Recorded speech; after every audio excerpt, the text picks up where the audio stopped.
permettrai dès lors de m'adresser directement à eux. Mesdames, Messieurs de la Cour martiale, je tiens d'abord à vous rappeler que l'homme que vous allez juger a subi des conditions d'enfermement indignes. Il a été pendant 9 mois, isolé, enfermé 23 heures par jour dans une cellule sans fenêtre. Le moindre de ses mouvements, le moindre de ses choix, dont même un animal est libre, était soumis à autorisation. Ses heures de sommeil lui étaient imposées. Il ne pouvait se tenir allongé ou appuyé contre un mur et devait constamment tourner son visage vers la porte de sa cellule. Bradley Manning fut privé de ses effets personnels jusqu'à ses lunettes et n'avait accès à du papier hygiénique ou du savon que sur demande. Une telle humiliation était-elle nécessaire? La réponse est venue de Philip Cromwell, porte-parole d'Hillary Clinton, qui qualifia ces conditions d'enfermement de ridicules et contre-productives. Ridicules et contre-productives. Elles constituent surtout une violation des droits fondamentaux de tout prisonnier. Article 5 de la Déclaration universelle des droits de l'homme. Nul ne sera soumis à la torture ni à des peines, traitements cruels, inhumains ou dégradants. Disposition reprise par le pacte international relatif aux droits civils et politiques que votre pays, en qualité de signataire, doit respecter. Un texte vieux de plus de 200 ans, que vous connaissez, dispose. Les châtiments cruels ou exceptionnels sont interdits. Quelle tristesse quand on apprend qu'il s'agit du 8e amendement de la Constitution américaine, texte admirable que votre pays, par son aveuglement, n'est plus en mesure de respecter. Ce traitement, enfin, va à l'encontre de votre histoire. Le 6 janvier 1941, lors du discours sur l'état de l'Union, le président Roosevelt, face au péril nazi, a entendu ériger 4 libertés. 4 libertés comme rempart à l'obscurantisme et comme socle à toute démocratie. Parmi ces libertés, le président Roosevelt a consacré le droit de ne pas vivre dans la peur.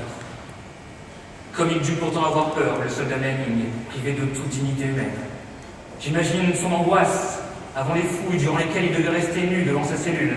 Quelle devait être son anxiété, privé de ses lunettes plongées des journées entières dans une quasi-cécité. Il faudra finalement attendre la prise de position de Susan Lee, directrice du programme américain d'Amnesty International, une pétition signée par 250 juristes et des mobilisations citoyennes pour que Bradley Manning retrouve enfin des conditions d'enfermement dignes. Comment espérer de la mansuétude de tyran lorsque la première démocratie moderne ne reconnaît pas spontanément ses torts? Au-delà de cette détention, la phase préparatoire du procès de Bradley Manning a été émaillée de violations de sa présomption d'innocence, et vous ne pourrez que constater son irrégularité. Il a ainsi été détenu 1 mois complet sans qu'on lui notifie les faits pour lesquels on le soupçonnait. Et alors que l'article 9 de la Déclaration universelle des droits de l'homme dispose « Nul ne peut être arbitrairement arrêté, détenu, il attendra 18 mois avant d'être présenté à un juge ». En dépit du code militaire prévoyant une durée procédurale maximum de 120 jours, Bradley Manning ne sera définitivement fixé sur son sort que 3 années après son arrestation. Pour son geste, certains ont vu en Manning un renégat qu'il convenait d'exécuter. Et pourtant, Bradley Manning n'est pas un traître, il aime l'Amérique. C'est parce qu'il aime l'Amérique qu'il s'est engagé à l'âge de 20 ans dans l'armée. C'est parce qu'il est attaché aux notions de démocratie, de liberté, censées être défendues par votre pays que Bradley Manning a décidé de le servir. Il pensait que la guerre contre le terrorisme, vendue par certains comme une guerre propre, était juste et qu'elle était justement menée. Mais les guerres propres ou justes, cela n'existe pas, et ses fonctions d'analyste lui permirent d'en faire l'amer constat. Bradley Manning insistait ainsi sans pouvoir agir aux exactions, aux bavures, couvertes par une administration criminellement muette. Il découvrit que la protection des civils était un objectif trop souvent oublié et ne reconnaissait plus le pays dont il avait décidé de porter l'uniforme. Il ne reconnaissait plus l'Amérique de 1776 qui, avec sa déclaration d'indépendance, inspira les nations colonisées. Il ne reconnaissait plus l'Amérique de 1942 qui subversait le sang de ses fils pour notre liberté, sacrifice ultime, figé dans l'histoire par des croix blanches, alignées à quelques encablures d'ici au-dessus d'une plage de Omaha. Il ne reconnaissait plus l'Amérique de 2008, première nation occidentale à élire à sa tête un homme issu d'une minorité, suscitant alors l'émerveillement du monde. C'est parce qu'il ne reconnaissait plus cette Amérique qu'il envisagea d'offrir la vérité à son peuple en lui faisant réaliser ce qui était commis en son nom. Bradley Manning se retrouva alors seul, face à sa conscience, en possession de milliers de documents compromettants. Il réalisa que lui, petit soldat, anonyme, souvent raillé par ses camarades, avait le pouvoir de mettre l'administration face à ses responsabilités. Et comme il avait raison, Bradley Manning a permis, grâce à son geste, à des centaines de victimes de guerre de retrouver l'histoire. Mais il a aussi permis à des millions d'Américains de se forger une opinion pour ensuite l'exprimer conformément aux droits consacrés par le premier amendement. Sans des hommes comme Bradley Manning, la liberté d'expression, la liberté de la presse ne serait, faute d'information, que des chimères.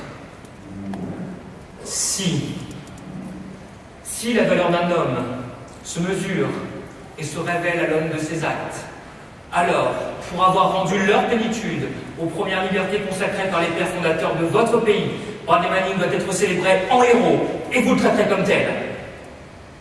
Mesdames, Messieurs, le 11 septembre 2001, un journaliste français affirmait « Nous sommes tous américains, tant il est vrai qu'en ce jour, frappé du sceau de l'infamie, les hommes et les femmes attachés aux idéaux démocratiques ne se sont jamais sentis aussi proches de vous. » Mais une décennie plus tard, après 2 guerres, après les scandales d'Abu Ghraib, de Guantanamo, après le Patriot Act, force est de constater que votre pays s'est égaré sur les chemins de la colère, et l'histoire de Bradley Manning l'illustre parfaitement.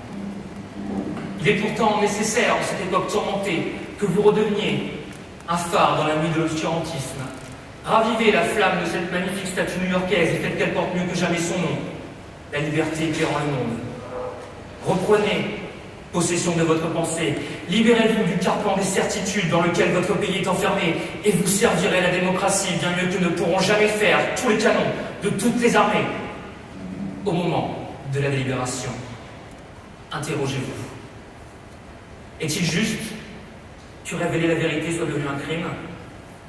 Est-il juste de faire prévaloir la raison d'État sur les valeurs fondatrices de la nation américaine?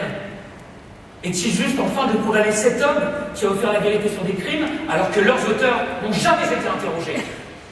Si, comme je le crois au plus profond de moi-même, vous répondez par la négative à chacune de ces 3 questions, vous ne pourrez alors, dans le respect de votre conscience, qu'acquitter Bradley Manning.